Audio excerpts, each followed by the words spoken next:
বিদ্যুৎ সাশ্রয়ে সরকার ঘোষিত কৃচ্ছ সাধন নীতির সাথে এবার একাত্মতা প্রকাশ করল দেশের ক্রিকেটের নিয়ন্ত্রণ সংস্থা বিসিবি। গতকাল বিসিবির সভাপতি তামিম ইকবাল ইঙ্গিত দিলেও আজ এলো আনুষ্ঠানিক ঘোষণা। নিউজিল্যান্ডের বিপক্ষে সিরিজের সময়সূচিতে আনা হয়েছে আমূল পরিবর্তন।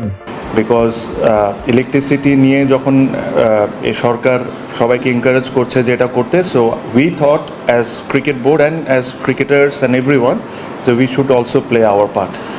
আগের সূচি অনুযায়ী ওয়ানডে ম্যাচগুলো হওয়ার কথা ছিল বিকাল ৩টায়, তবে নতুন সিদ্ধান্ত অনুযায়ী ম্যাচগুলো শুরু হবে সকাল 11টায়। একইভাবে সন্ধ্যা 7টার টি-20 ম্যাচগুলো এগিয়ে আনা হয়েছে দুপুর 2টায়।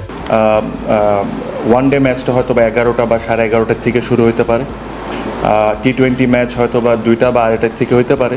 লক্ষ্য একটাই, ফ্লাড লাইটের ওপর চাপ কমিয়ে দিনের আলোতেই ম্যাচ শেষ করা।